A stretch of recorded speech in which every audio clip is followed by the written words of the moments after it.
Assembly Speaker announces that the Council received from the Supreme Constitutional Court the application of Parliament member Maher Hajjar for the presidential nomination.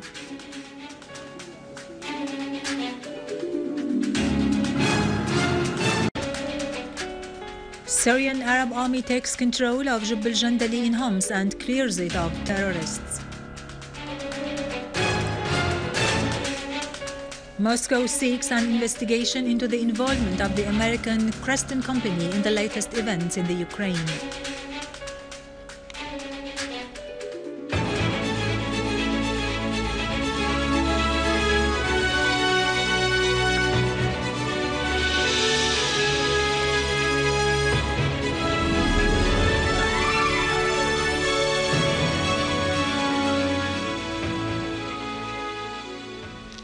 Good afternoon, ladies and gentlemen, and welcome to our news for today.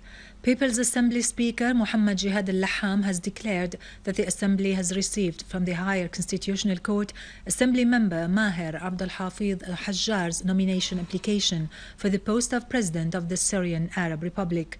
Speaker al-Laham pointed out that the People's Assembly has received a note from Member of Parliament Hajjar announcing his candidacy for President along with the required documents. Hajjar was provided with an official written note to this effect by Chief of the Supreme Constitutional Court Adnan Zuraiq, al-Laham added. Al-Laham said Hajjar has asked that the People's Assembly members be informed of his request to be nominated for the presidential runoff.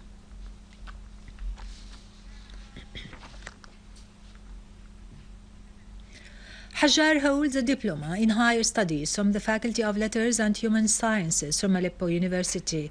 He was born in Al-Bayyada neighborhood in the ancient part of Aleppo in 1968. His family was known for its contributions to Ifta and writings in the domain of Islamic sciences and law.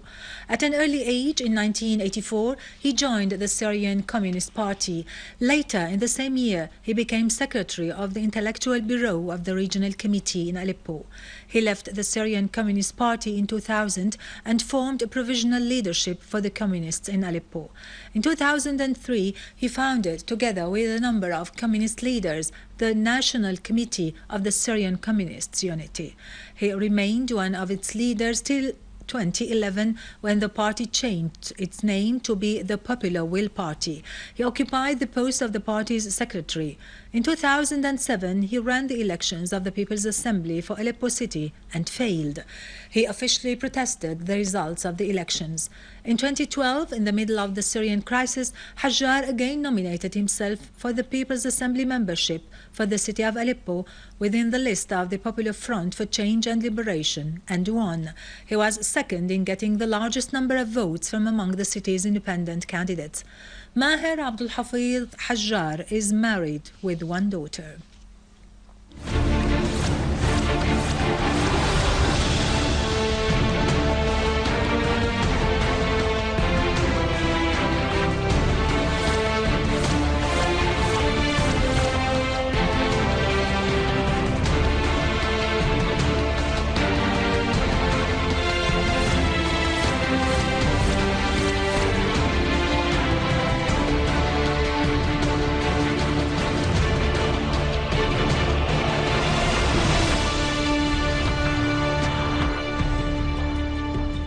Syrian Arab Army took control of Jeb Al Jandali neighborhood in the city of Homs, clearing it of terrorists who wreaked havoc upon it.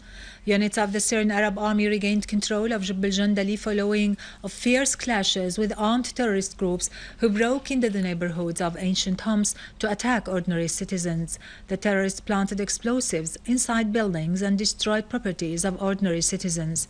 Syrian Arab Army units also discovered a tunnel dug up by terrorists inside houses to facilitate their movement from one area to another. A year after expelling the terrorists from Homs suburbs, a Syrian Arab Army unit has found a hideout in a house used by the terrorists. The search operations in al-Qusur resulted in finding a warehouse which contained RPG shells, sniping rifles and large quantities of ammunition. Syrian Arab Army units foiled an infiltration attempt by the terrorists who tried to sneak into al-Khidr Mosque and Salah Eddin neighborhood in Aleppo, killing many terrorists. Other Syrian Arab Army units targeted terrorists in the vicinity of the Air Force Academy, Queres, Arbid, Al-Judayda, Rasm al-Abbud, Al-Layramun and the industrial city, killing many of them and destroying their weapons. Also, Syrian Arab Army units of the central prison in Qabtan al-Jabal, Al-Atarib, Al-Rashidin, Anadan, Al-Amiriya, Al-Sheikh Saeed and Darit Azza, and destroyed many of their machine gun-laden vehicles.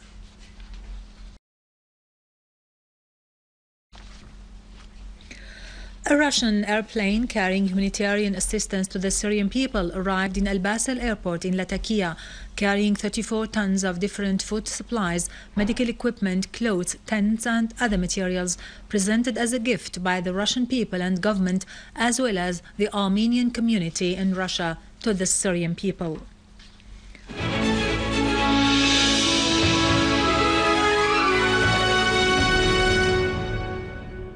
Welcome back.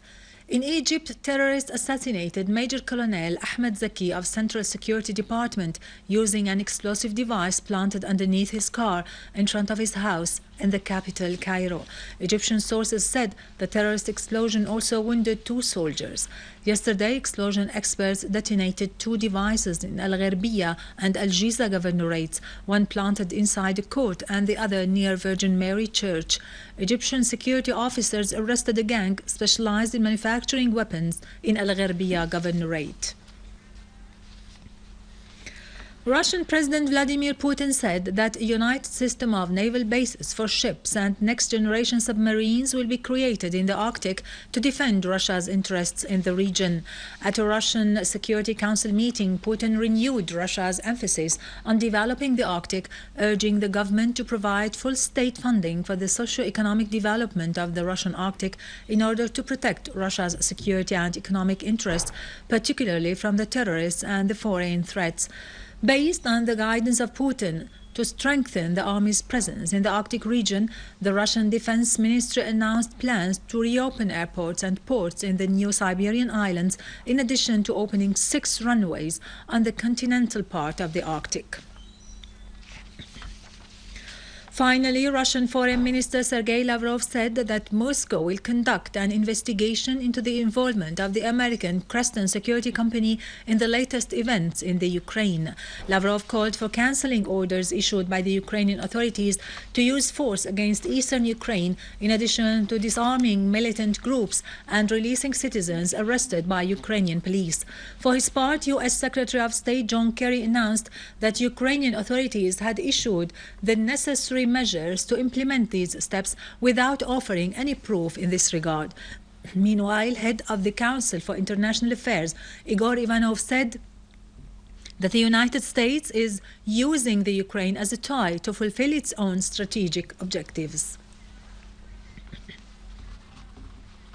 With this, we end our news for today. Thank you for watching. For more details about Syria and the region and to view this bulletin again, you can always visit our website in English, syriaonline.sy.